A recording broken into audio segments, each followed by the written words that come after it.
What's going on, everyone? Thank you so much for tuning in to another episode of the Ducks Dish podcast. I'm your host, Max Torres with ScoopDuck on 3. It is Thursday, November 7th, 2024, and we are just 2 days away from Oregon versus Maryland. That game is set for a 4 o'clock p.m. Pacific kickoff in Eugene at Autzen Stadium, and that game will be broadcast on Big Ten Network if you're not able to make it out to Eugene this weekend.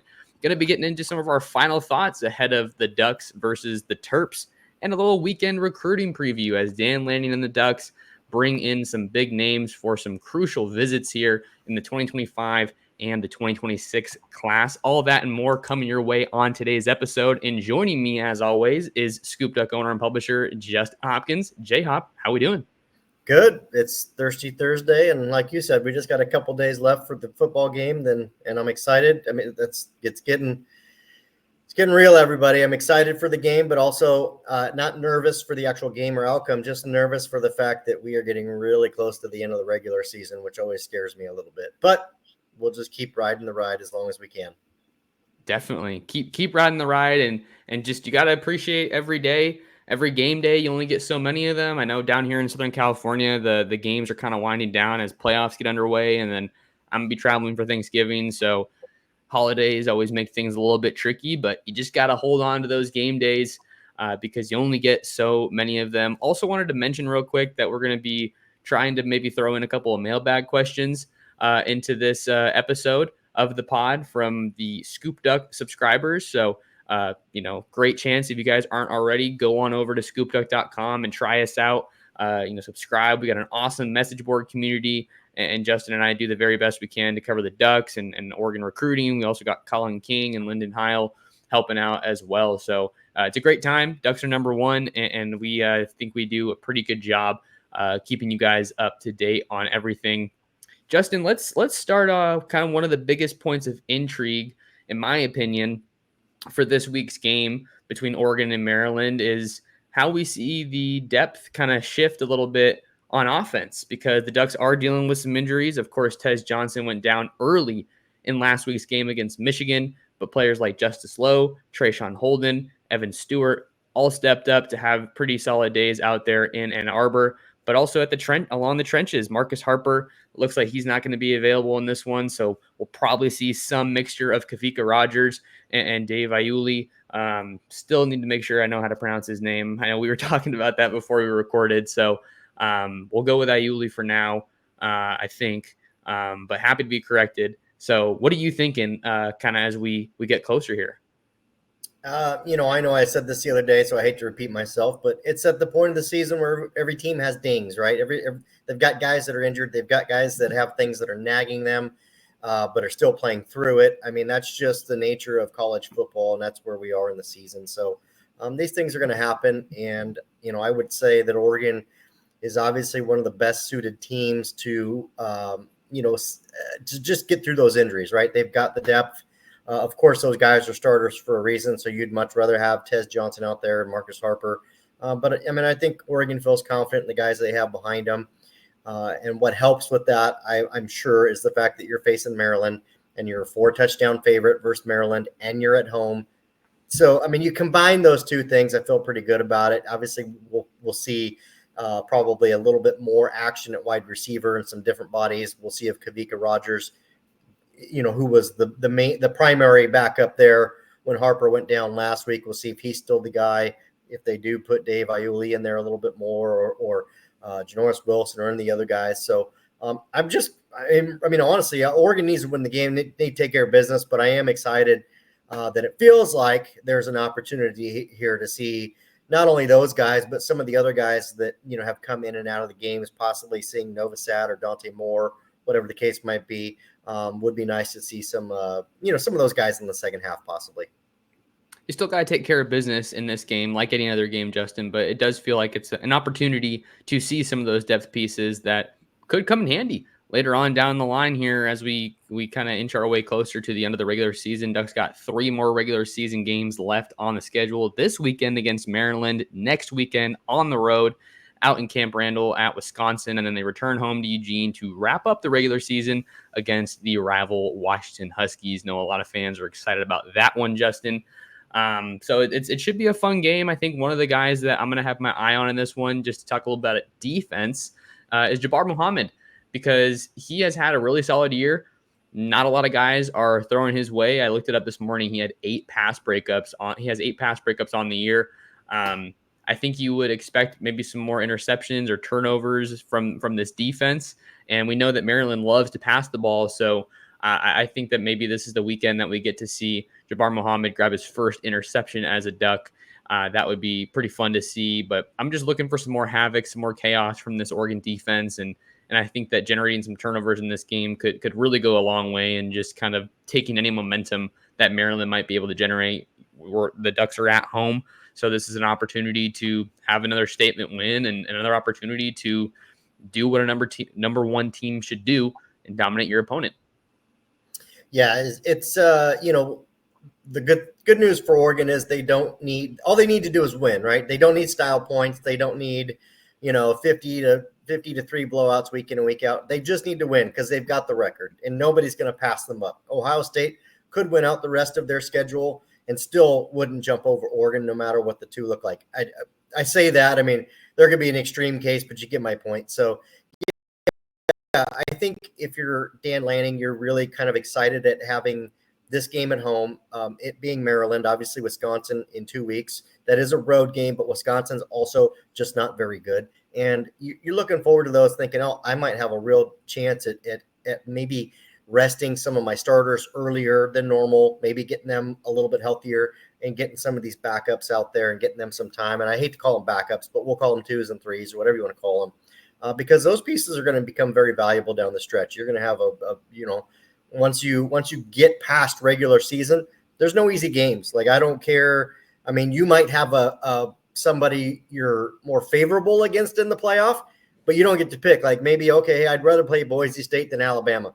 That's fair, right? That's fair. That's still a tough game. That's not an easy football game. As Duck fans have seen. Yeah. So, I mean, once you get into that playoff, there are no easy games, no matter whether it's home or away or at the Rose Bowl, whatever the case might be. So, get these guys some time. Try to get your guys healthy. And, I think at the end of the day, we feel like there's a great shot that Tez Johnson and Marcus Harper are back by the end of the regular season. I know I said that originally, and some people had a reading comprehension problem saying, well, you said, like, yeah, the regular season is only 3 more games. It's not my fault you don't understand that. So, once we enter post play, hopefully Oregon is at full strength. We know Jordan Burch. Again, I don't think he was 100. I know he kind of said he was 100% this week. Didn't feel like he was 100% last week. I think we'll see him obviously, get better and get that rust off. So hopefully they're peaking at the right time. But yeah, you're right. You can't take this team for granted because, I did do the interview with Mike Loxley earlier today, talking about Oregon. And he said, hey, look, we're kind of getting healthy too. We've had some guys missing. Our guys actually do a pretty decent job of playing up to the level of competition they're facing. So, yeah, it's a big road trip. And he gave a lot of respect to Oregon. He wasn't talking smack. It was a great interview. But he just said, hey, look, we feel good about our team and going out there. And hopefully these guys can just not make mistakes and play up to the level I've seen them play. And we'll see if we can make it a ball game. So, Maryland's not coming out here just to roll over. He did talk about the overlap of him at Alabama with Tosh Lupoy. Obviously, he's an offensive guy. Lupoy is a defensive coach. So kind of knowing each other a little bit in that regard. So a little bit of crossover there. But overall, I mean, this is the first matchup between these two teams, and Oregon's a 28-point favorite. So, I mean, here we go. Hopefully we'll get some of these questions answered as far as what Gary Bryant looks like, if he is in fact able to play. I know he was in practice this week and fielding some punts. Ducks need a little bit of help at punt return, or maybe they don't need help, but Tez Johnson's their main guy, and he's not going to be able to go. And then we saw Evan Stewart come in that game against Michigan to ultimately handle some of those duties. So maybe Gary Bryant Jr. helps out there, maybe on kickoff return as well. But hopefully we'll get a little bit of clarity as to what Oregon's offensive line looks like without Marcus Harper. And I'm sure for Duck fans, they hope it looks like it's pretty solid still, or at least, able to move the ball and still put points up on the board. So that'll be one to watch. And Speaking of questions, we got some mailbag questions that we can kind of sprinkle in here throughout the show from our ScoopDuck subscribers. This one's kind of a fun one from RB Duck on ScoopDuck. Question is this the funnest team you guys have covered, from the success on the field, recruiting being on fire, to the Ducks versus them videos, and how Dan is becoming a national villain? There's a lot there. There's a lot there. I think for me, I would say it's definitely really fun covering this team. It is a little bit different when I'm not able to be in Eugene at as many games as I would maybe like to be. But I did get to go to that Ohio State game, which was phenomenal. Like the coolest sporting event I've probably ever been to. And then I got to see the team in UCLA when they came down to Southern California. So that was really fun. But recruiting's doing well. The part of the question that I liked, Justin, was Dan Lanning becoming a national villain, which I don't know. I mean, I don't think that's inaccurate to say. There's a lot of people who don't love the Ducks. There's people who had everything they wanted to say about the 12-man penalty against Ohio State. Not his fault for knowing the rules and, doing his thing there. And then the punt, covering up the snapper last week against Michigan. I love it. I love how Dan Lanning is rising to be one of the premier coaches in college football, especially because I don't think that Mario Cristobal proved to be an asset or a plus value in-game coach when he was at Oregon. And Dan Lanning has shown multiple times this year that he is just that. Yeah, I don't agree with the villain, because I don't think, like, who out there hates him? The only people that hate him are the ones that are losing to him, right? So Sure. I don't think he's a villain in my mind. I don't see him that way. I think people are just really I don't see him that way impressed. either. Maybe I should I walk think, that back. yeah, and I wasn't arguing with you. I just meant with the question, and I think that when you're a villain, people just flat out don't like you. Like, people don't like Lincoln Riley. Now, he's more of a villain than Dan Lanning, but for different reasons. I just think that people love him. Like, I think outside of Georgia and maybe Texas, there's another program out there that doesn't want Dan Lanning to be their head coach. Like, I mean, you could see all the other fan bases like, man, I wish Dan Lanning was our coach. And it's because of the videos, and it's because obviously he's doing a great job recruiting. And it's because you see, the us versus them, and you get some of the things like the Gladiator from last week and some of the other things they've done along the way. So it's clear he knows how to build a program. It's been a lot of fun to cover this team. I think that it would be sort of a little bit of a revisionist history if I didn't say, hey, look, when Chip came out, which I was here for, and Oregon was 12-0, those seasons were really fun too. They were different, but still really fun seasons then. So to answer if I'm saying I'm having the most fun, it's tough. That Ohio State game at Oregon, best game I've ever been to, best atmosphere I've ever been to, especially, and that's not just talking about Austin Stadium. That was special. So there's been some great moments, and it's been interesting to see this new conference and going through some of the new opponents and whatnot. And it'll be interesting to see this new playoff, 12-team playoff for the first time. It'll be interesting to kind of navigate that and what that looks like and what happens there. So it's been fun. It's been interesting. I put this up there with the best of them. But if I had to say it was number one right now today, I don't know that I would put it in that category. But if you want to ask me in a month or two, and if for some reason Oregon can end up hoisting a national championship trophy for the first time, we can revisit that question. Sure. Yeah, and then just to kind of wrap up my response on this, I don't think that I view Dan Lanning as a villain, but I guess just rather like how big his persona has kind of become with all the Ducks versus them, with the fire that he has. I think that's the best way to put it. Like the rest of college football, and to some degree too, the Oregon media, Justin, is seeing all that fire that Dan Lanning has, because I've talked about it before. These Ducks versus them videos, they're giving us access that we've never had to Oregon football, the behind the scenes, the player meetings, the coaching meetings, all of that stuff. And I just love how we get to see so much of what Lanning is implementing in the preparation playing out in real time. And that's a major testament, not only to him, but also to Scott Anderson and the rest of that video staff at Oregon, because they do a tremendous job editing and putting those together each and every week, and just kind of giving us some cinema, some must watch, not TV, but must watch content in regards to Oregon football. That this one is a quick one, not totally football related, but it is Oregon related. As a state, you might be able to shed better light on this than me. This comes from Shred Dre, who says, "Why does Ninkasi Total Domination taste like soap?" What are your thoughts on that one? Is he on the right track here? I want to be careful here. Ninkasi has never been my personal favorite beer. I don't have a grudge against them. It just, when it comes to beer, it's just like wine. You have your flavor, your profile, your things you like, and that's what you like. You like what you like, and and it's funny to me because obviously there's a kind of a discussion. You get the typical quote unquote light beer drinkers that want to joke about why does your IPA taste like a sock, or why does your IPA taste like soap? Like, hey, I just want my whatever Busch Light Lager.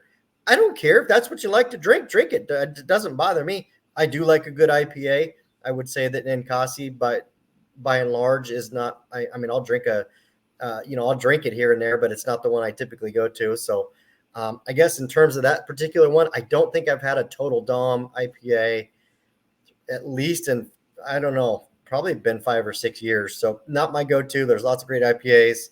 I don't know if they've changed that particular beer or not. I'm talking way too long about a specific beer. Not for me. Sure, I agree with you. Maybe it tastes like a soap, whatever, but I do like my IPAs, and there are others that I prefer more. Fair enough.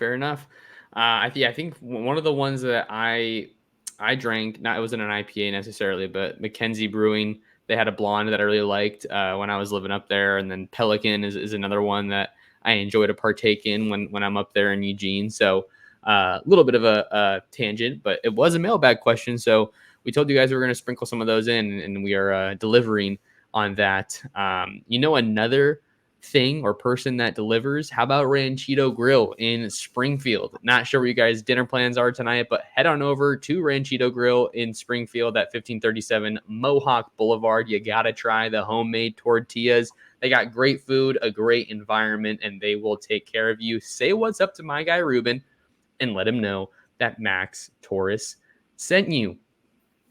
We're rocking and rolling here on a Thursday morning, almost about to turn into afternoon. Max Torres and Justin Hopkins with ScoopDuck on 3. Glad to have you guys along for another episode of the podcast. Thank you so much for tuning in. Justin, let's zoom out a little bit here and travel a little bit around the beautiful sport of college football. We got a couple areas we can get into today, but I think one of the big national stories is that Florida came out this morning and said that Billy Napier will continue to be the program's head coach moving forward, most notably in 2025. So the Gators are at 4-4 on the year, and they travel to Austin this weekend to face the Texas Longhorns.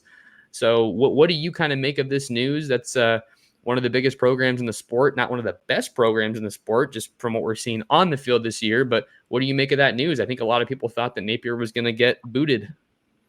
Yeah, in college football, moves like this tend to have like a butterfly effect. Obviously, it'll have ripples outside of just the University of Florida, right? Because, if we take a look back and like, okay, Napier's fired, a lot of folks wonder if Jed Fish would become a top candidate for that job or not, or who would it be? So whoever ends up taking the Florida job, all of a sudden there's ripple effects from their school that move on. So, I mean, we're already hearing about guys entering the transfer portal, big names going in, and you start to wonder how they relate to Oregon.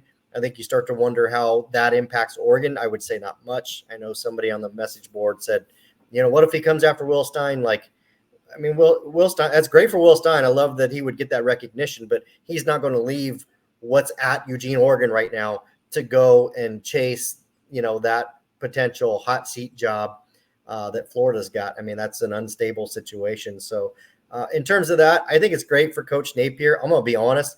I don't cover Florida, so I don't really give a shit if they're good or not. But I would say this. I do think in college football, there continues to be an epidemic of coaches getting fired too early. Like it's just the expectations are too high. I know with the transfer portal, you can help your teams improve more quickly, more rapidly than you could during recruiting. but I still think the expectations are, oh, if you haven't, reached this mark in 2 years, you're getting fired. Well, I mean, that's really tough to do, especially at a job like Florida and the SEC. I mean, so for me, I look at Florida being objective here. You've got DJ Lagway, who I assume was probably a big voice in his opinion for Napier to keep his job. I'm sure those two are tied together. And if you go look at that roster, Florida's got a lot of really good talent that are freshmen and sophomores on that team. I think they are built to be good for the next couple of years. Of course, he's got to coach. He's got to get these guys right. He's got to make sure the locker room, all that. I think he's building a team, and hopefully Florida saw that. I'm sure that was part of it too. That has potential to be good in the next couple of years. If you fire him and all these kids jump in the transfer portal, how much more backwards are you than if you say, hey, look, let's just kind of roll the dice here for another year and see if he can pull it together. He's going to have a really good quarterback, which is the key of any program. And there's some really good players on this team. So I like the decision. I think it was the right decision. If I was the athletic director, I'd probably make the same decision.